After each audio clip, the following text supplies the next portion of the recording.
नाज़रीन,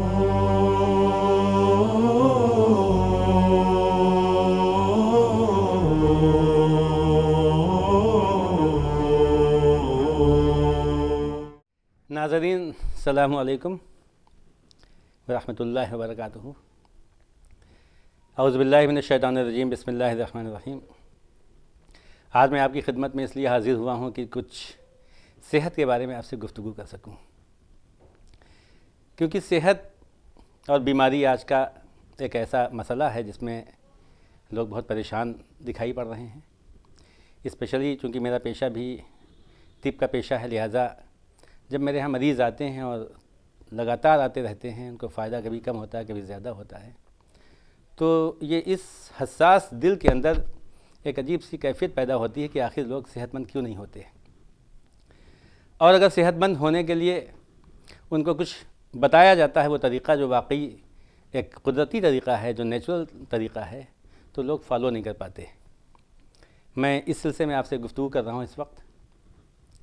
देखिए, अगर हम थोड़ा सा आज से 30, 40, 50 साल पीछे जाएं, तो हम ये देखते हैं कि उस ज़माने में लोगों की मौत कुछ ख़ास बीमारियों की वजह से होती थी। मसलन टीबी घर में एक को हुई तो पूरे ख़ानदान को हो जाती थी, पूरे करिए पूरे कबीले टीबी के शिकार हो जाते थे।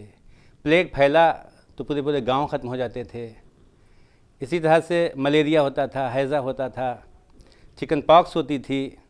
इस तरह की जो बीमारियां थीं, इन बीमारियों की वजह से लोगों की अमवात होती थी। ये सारी बीमारियां इन्फेक्शस डिजीज़ कहलाती हैं, लगने वाली बीमारियां, छूत की बीमारियां, इन्फेक्शन होने की वजह से। आज की डेट में जब से एंटीबायोटिक वगैरह की रिसर्च हुई, जब से ये बीमारियां बहुत कम होती हैं। लेकिन अगर हम गौर करें तो आज जो बीमारियां होती हैं, आज जिनकी वजह से लोगों की मौतें होती हैं, उनमें heart attack, high blood pressure, asthma, liver cirrhosis, kidney failure, जिगर की बीमारियां, थायराइड और इस तरह की जो बीमारियां हैं, इनसे लोगों की मौतें होती हैं। तो वो इन्फेक्शस डिजीज़ नहीं होती, बीमारियां नहीं होती हैं। अब होती हैं जो बीमारियां, इनको बोला जाता है डीजनरेटिव डिजीज़। डीजनरेशन हमारे सेल्स का होता है।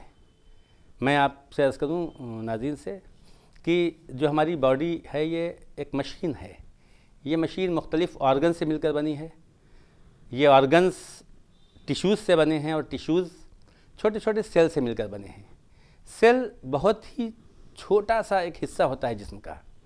मैं आपको मिसाल दूं कि अगर मैं पेन की नोक यहाँ पे रखूँ तो एक काला सा निशान बन जाएगा।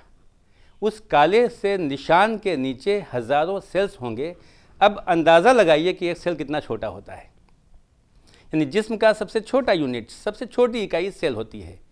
ये सेल हमेशा बनते हैं और मरते हैं, फिर बनते हैं, फिर मरते हैं। बनने के बाद अगर मरने के बाद अगर ये फिर से बन जाते हैं, यानी डीजनरेशन के बाद अगर फिर से रीजनरेट होते हैं, तो इंसान बका की मंजिलों में रहता है, इंसान बढ़ता रहता है, उसकी ग्रोथ होती रहती है, सेहतमंद रहता है। लेकिन अगर ये बनना बंद हो जाएं या कम हो जाएं, तो फिर धीरे धीरे एजिंग प्रोसेस शुरू हो जाती है, बुढ़ापा शुरू हो जाता है और इंसान मौत की खंदक में गिर जाता है। तो ये डीजनरेशन होता है सेल्स का, लिहाजा इसको सेल्यूलर डिजीज़ भी बोलते हैं।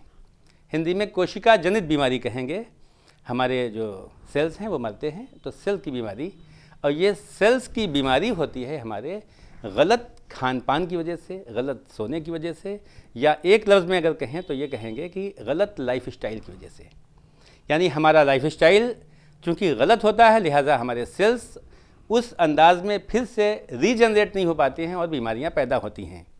तो अब चाहे वो हार्ट की प्रॉब्लम हो, चाहे थायराइड की प्रॉब्लम हो, चाहे हमारी पैरालिसिस की प्रॉब्लम हो जैसे, और किडनी फेलियोर है, लीवर फेलियोर है, ये सारी बीमारियां हमारी लाइफ स्टाइल डिजीज़ हैं।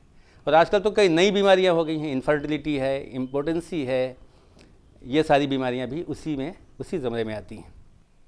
लिहाजा जब तक हम अपने लाइफ स्टाइल को ठीक नहीं करेंगे, उस वक्त तक ये नामुमकिन है कि इंसान सेहतमंद हो जाए। अगर सेहतमंद रहना है तो सिर्फ दवाओं से काम नहीं चलेगा, बल्कि हमें लाइफ स्टाइल को ठीक करना होगा। अब अगर लाइफ स्टाइल की बात थोड़ा तफसील से की जाए तो लाइफ स्टाइल में उमूमन 6 चीज़ें आती हैं।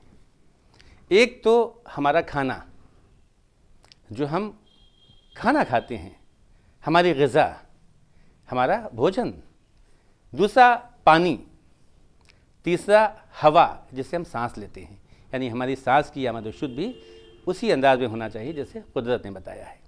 तीसरे नींद, चौथे हमारे थॉट्स, ख़यालात, हमारी सोच, पांचवा हमारे थॉट्स हैं, हमारे ख़यालात हैं, हमारी सोच है, और छठे नंबर पर लाइफस्टाइल के सिलसिले में जो चीज़ आती है वो होती है एक्टिविटी, हमारी एक्सरसाइज, हमारा वर्कआउट।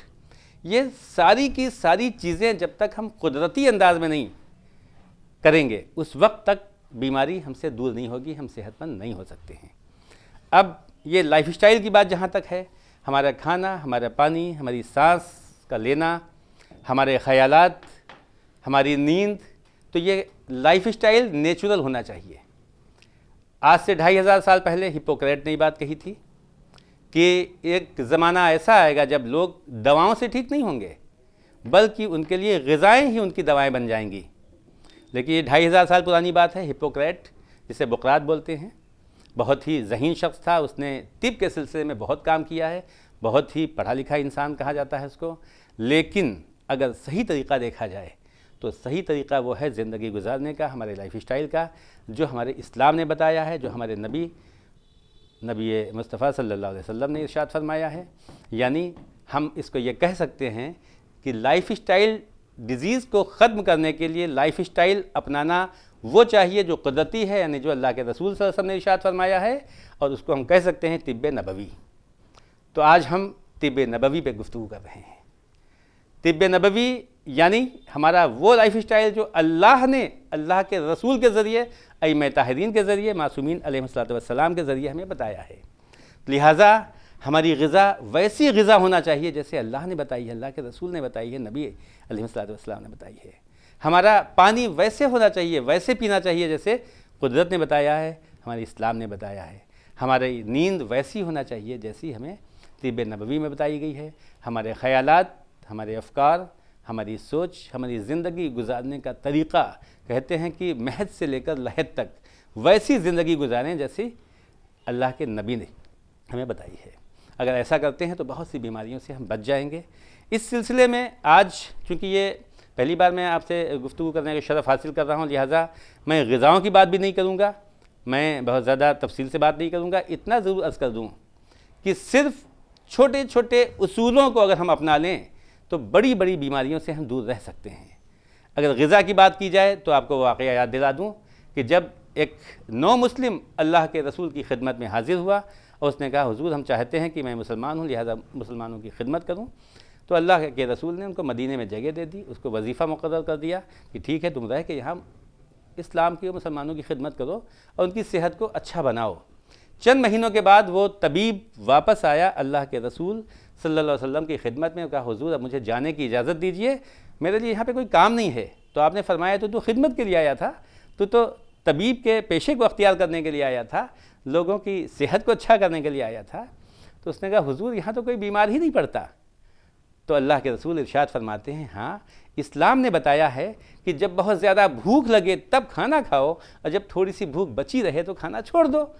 तो वो चौंका, उसने कहा कि तिब के इल्म में इससे अच्छा कोई उसूल नहीं है, अगर कोई इस उसूल को अपनाता है तो यकीनन ऐ अल्लाह के रसूल वो कभी बीमार नहीं पड़ेगा। बताइए कितनी छोटी सी चीज़ है कि जब ज़्यादा तेज़ भूख लगे उस वक्त हम खाना शुरू करें और जब भूख थोड़ी बाकी बचे तो हम खाना छोड़ दें।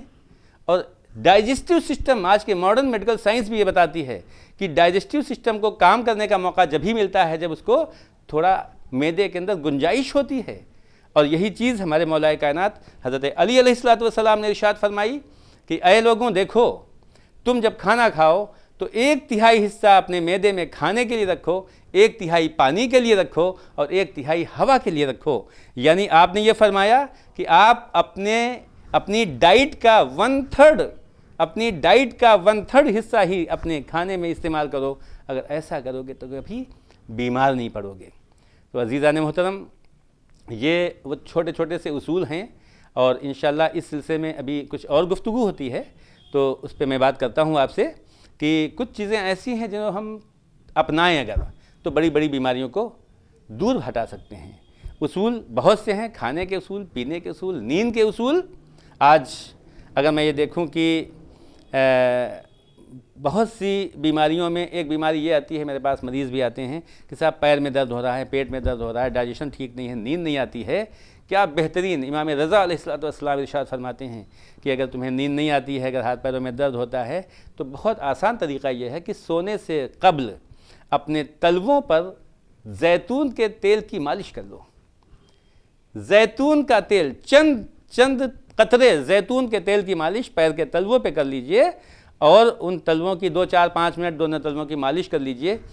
साथ ही साथ 2-4 कतरे वही तेल, जैतून का तेल या कोई भी असली तेल जो मिल जाए आपको, वो अपनी नाफ में डाल के और मसाज कर लिए 10-15-20 सेकंड के लिए।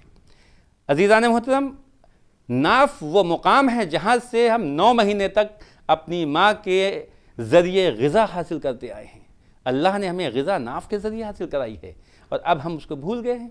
लिहाजा अगर नाफ के अंदर हम उसको तेल को डालकर मसाज करते हैं तो एक तो हमारा सिस्टम पूरा एक्टिव हो जाता है, चाहे डाइजेस्टिव सिस्टम हो, चाहे न्यूरो सिस्टम हो, चाहे ब्लड सर्कुलेटरी सिस्टम हो, सारे सिस्टम बिल्कुल ऑन हो जाते हैं, यूँ समझ लीजिए, जो ऑफ हो चुके हैं। तो उससे बड़े फ़ायदे होते हैं।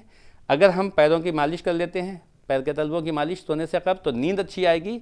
और जिन लोगों को दायमी शिकायत है कमर के दर्द की, पैरों के दर्द की, घुटनों के दर्द की, बेचैनी की, बदख्वाबी की, इंशाअल्लाह उससे इफाक़ा हो जाएगा। नाफ में मालिश कर, नाफ में तेल डालने से बहुत से अमराज से दूरी होगी। साथ ही साथ अगर 2-4 कतरे जैतून के तेल के, ये इमाम फरमाते हैं, हमें छठे इमाम जाफ़र सादिक़ अलैहिस्सलाम, कि अगर 2-4 कतरे जैतून का तेल अपने चेहरे पे लगा लें, ख़ासकर मैं मुखातिब हो रहा हूँ इस वक्त ख़वातीन से, क्योंकि उन्हें अपने हुस्न के लिए ज़्यादा फ़िक्रमंद होना पड़ता है।